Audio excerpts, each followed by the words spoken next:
Darlings, welcome to video number 2 of the journey to, it's my journey to recovery from an addiction to food and compulsive overeating.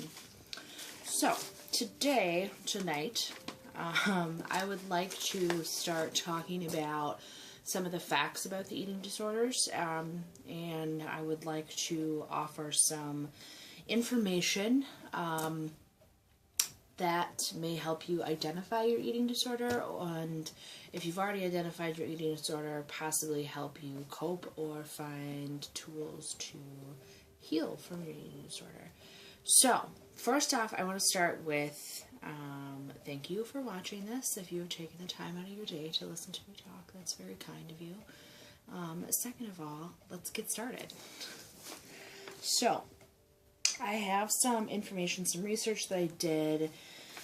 I have some information from the Food Addiction Institute, as well as Psychology Today. And what we're going to do first is I want to talk about the difference between compulsive overeating or binge eating and an addiction to food. So first of all, the term compulsive eating is used to identify what is called binge eating disorder.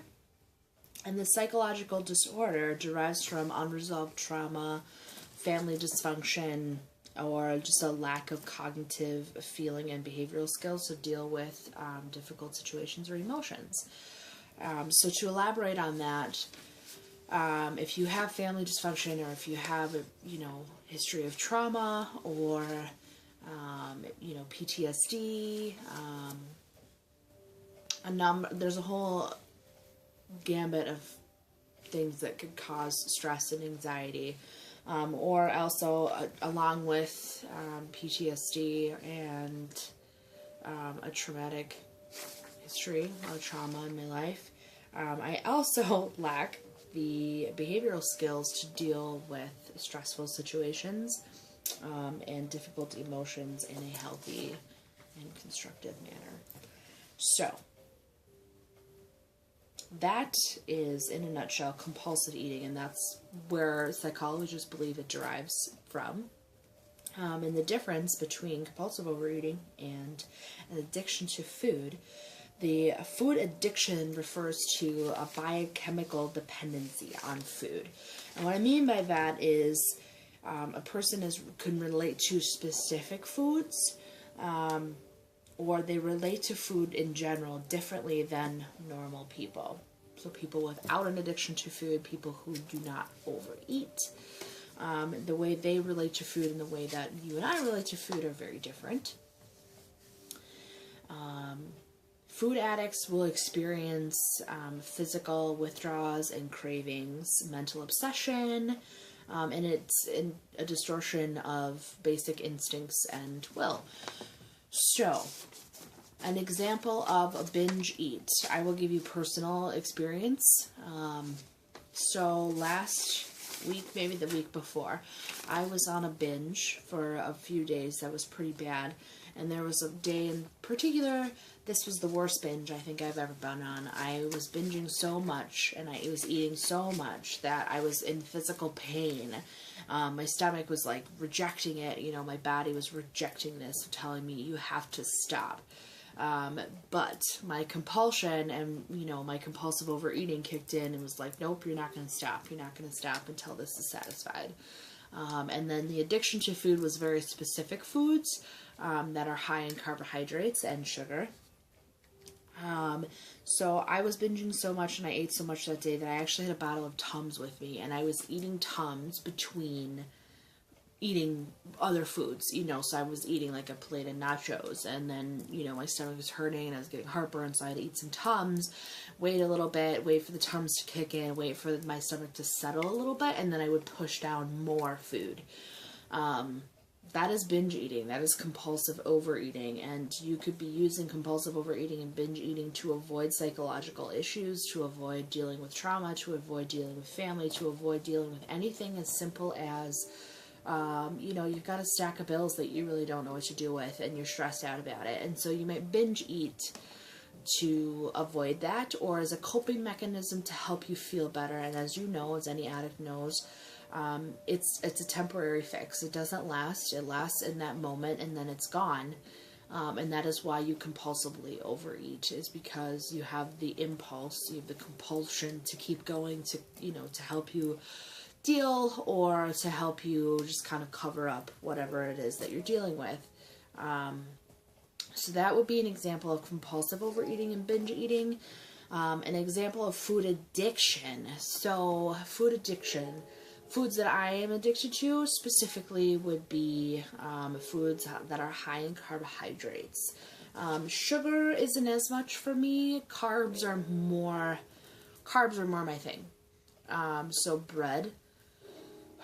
Once I eat bread, it feels like I can't stop.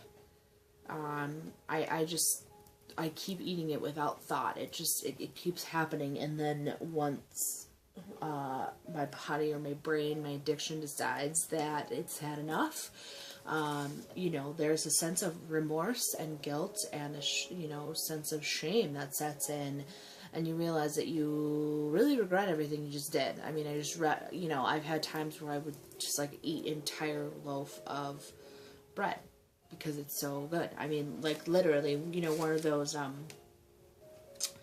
baguette breads. I buy mine at like Trader Joe's. You buy the big baguette. I ate an entire loaf of baguette once. And I just felt like I couldn't stop myself until it was gone. And then when it was gone, I was really irritated and I was upset and I was mad and it altered my mood.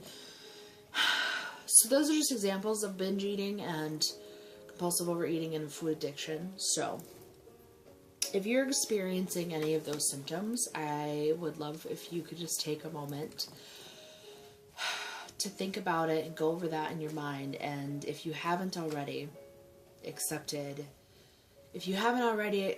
your condition or your addiction, I want you to accept it now. I want you to say to yourself, I have an addiction to food, or I am a compulsive overeater. And that's okay. It's not who you are, it's what you do. I tell myself when I am compulsively overeating or I am eating what I'm addicted to, I tell myself I'm a binge eater, I'm a compulsive overeater, I'm a food addict, this is who I am. It's not who you are. It's what you do. It is not a part of who you are. It is not what makes you who you are, and you are not that person in spite of it either. It is an addiction.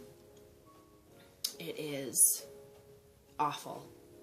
And I want you to just say to yourself that you accept it and you're ready to move forward, and you're ready to move forward in your life knowing that the problem is there, and that when you are ready, you will take the steps to start to heal yourself.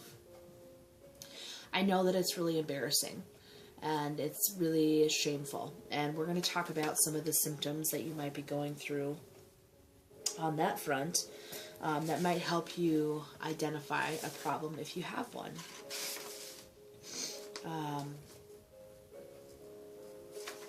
So,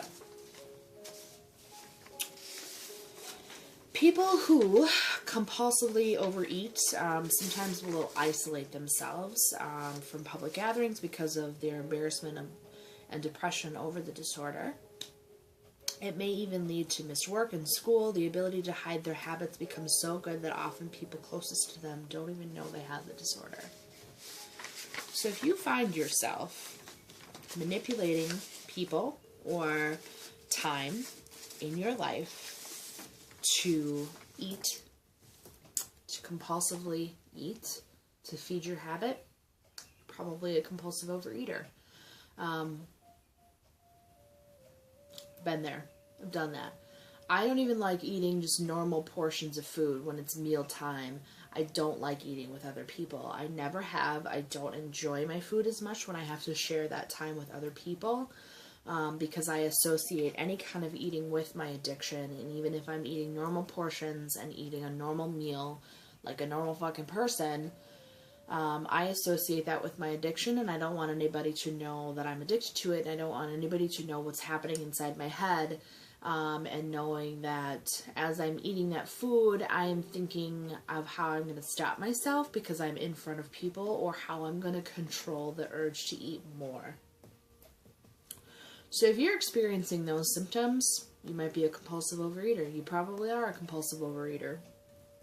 Or if you are experiencing or have experienced physical withdrawal from specific foods if you don't eat them, or if you are experiencing excruciating emotional pain when you do not eat a specific kind of food, you're probably addicted to it. You are a food addict, and that's okay. You are not alone in this. I know a lot of people have a hard time accepting that food addiction is real, and compulsive overeating is a disorder. I think people have a really hard time accepting that. And despite what anybody tells you, it's real. And I think, in my opinion, compulsive overeating and food addiction is like the least talked about eating disorder in America. Which is really funny because it says here, compulsive overeating might be the most common eating disorder in the United States, whereas 4 million adults struggle with the disorder. About 15% of mildly obese, mildly obese is those who try to lose weight on their own or with commercial products, have the disorder. That's me. I would be considered mildly obese. Binge eating is more common in women than it is in men. That's just a fact that I want to offer. So it's really strange to me that I feel like this is one of the least talked about eating disorders, and yet it could be the most common eating disorder. And we're going to talk more and more about different specific foods that are common to be addicted to, ways that you can start to heal yourself from addiction or compulsion. But I want you to know that, it's a real thing. And I want those facts to help you identify your disorder. Should you have a disorder, should you have an addiction, I want you to be able to identify it, and I want you to accept it. And I want you to take it into your heart and into your life. And accept that you are not alone, and it is okay, and you should not be ashamed. And I know that, and particularly if you're overweight, it's harder to talk about because people don't associate fat people or people who are overweight. They don't associate those people with a disorder. They associate those people like myself, with laziness and lack of self-control and desire. And I will just say, I do not desire to be overweight. I do not desire to be unhealthy. And my journey to be healthier has been a difficult one. And no matter how much I've exercised or, tried to cut back on my eating, the disorder has taken over my life. And I am ready to take it back. And if you have the eating disorder, if you have any eating disorder, if you have an addiction to food, if you're a compulsive overeater, binge eater, or if you are anorexic or bulimic, because all those things are tied together. All of those things have something in common, and that's food. Whether you're avoiding it or you're abusing it. You're abusing yourself. You're abusing your body. And I want you to know that you are not alone. And together, I think we can move mountains. And as we go on, like I said, I will bring more information to the table, and I will start to bring in tools and share links that may help provide you with some information. But that was my goal today, was to help you identify your eating disorder and help you accept it. And I am hoping that That is what we accomplished today together. And if you've already identified your addiction, or if you have already accepted your disorder, and today was not a good day for you, and the addiction or the disorder took over, it's okay. It's okay. Don't give up on it. It's a terribly, terribly difficult thing to deal with, and don't give up on yourself. Every day is different. Tomorrow is a new day. And we're going to start the day off with saying, today the addiction will not take over my life. And today I am going to live as if I have hope in my heart, and that everything is going to be okay. And we'll talk more about it. And, for now, I will bid you all farewell, and I hope that the information I provided was helpful.